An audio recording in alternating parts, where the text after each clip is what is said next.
दोस्तों, अभी जो रीसेंट जजमेंट आया सुप्रीम कोर्ट का, वो स्टार्टअप या फिर फॉरेन इन्वेस्टर्स को पसंद नहीं आने वाला है। ऐसा क्या बोला है सुप्रीम कोर्ट ने उस जजमेंट में? सुप्रीम कोर्ट का कहना है, जो टाइगर ग्लोबल ने फ्लिपकार्ट के अंदर अपना इन्वेस्टमेंट किया था थ्रू मॉरिशियस रूट, वो अब कैपिटल गेन से एग्जाम नहीं होगा। मतलब है कि टाइगर ग्लोबल को उस अमाउंट पे जो भी उन्होंने अर्न किया है, $1.6 मिलियन,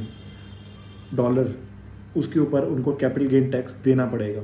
इंटरेस्ट और पेनल्टी मिलाकर वो डिमांड निकल के आती है 14,500 करोड़ इन इंडियन रुपीज़। दोस्तों, पहले ही समझते हैं कि टाइगर ग्लोबल है क्या।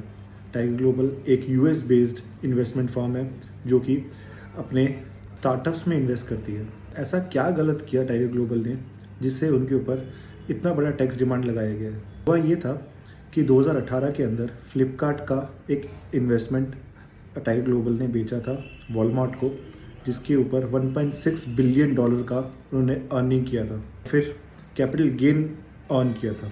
वो इन्वेस्टमेंट की गई थी मॉरिशियस में कंपनी बनाकर। तो मॉरिशियस में कंपनी बनाने से क्या फ़ायदा होता है?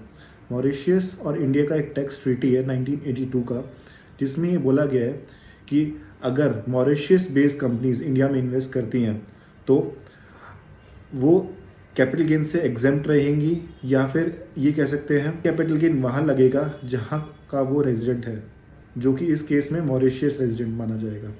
और मॉरिशियस ने खुद अपने इनकम टैक्स लॉ में ये बोला था कि कुछ भी कैपिटल गेन आप अर्न करते हो इंडिया इन्वेस्टमेंट से, तो वो कैपिटल गेन से एग्जेम्प्ट रहेगी मॉरिशियस के अंदर।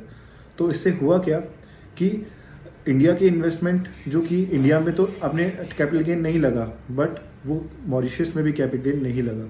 टाइगर ग्लोबल ने ये रूट यूज़ किया अपना इन्वेस्टमेंट करने के लिए फ्लिपकार्ट के अंदर, और जब उन्होंने वॉलमार्ट को ये इन्वेस्टमेंट बेचा $1.6 बिलियन में, तो उन्होंने कोई भी कैपिटल गेन नहीं पे किया, ना तो वो इंडिया में पे किया, ना ही मॉरिशियस में पे किया। इससे इनकम टैक्स अथॉरिटीज़ को क्या परेशानी हुई? जब इनकम टैक्स अथॉरिटीज़ ने ये इन्वेस्टिगेट किया कि जो मॉरिशियस बेस्ड कंपनी है वो और क्या करती है, क्या वो इन्वेस्टमेंट्स देती है, या फिर वो सिर्फ एक शेल कंपनी है जो कि सिर्फ टाइगर ग्लोबल के लिए बनाई गई थी और वो इन्वेस्टमेंट इंडिया में करेगी just to avoid capital gain tax. Outcome was in favour of tax authorities itself. जब ये हाई कोर्ट में पहुंचा केस, हाई कोर्ट ने बोला कि आपका ये जो टैक्स ट्रीटी है, ये आप इसका क्लेम ले सकते हो, आपको कोई कैपिटल गेन देने की जरूरत नहीं है, ना ही इंडिया में ना ही मॉरिशियस में। जब टैक्स अथॉरिटीज़ ने ये रूलिंग, ये वर्डिक्ट सुप्रीम कोर्ट में चैलेंज किया, ये पाया कि मॉरिशियस कंपनी सिर्फ एक शेल कंपनीज है, उसके अंदर और कोई काम नहीं होता है सिवाय इंडिया में इन्वेस्टमेंट देने के, बिहाफ ऑफ टाइगर ग्लोबल।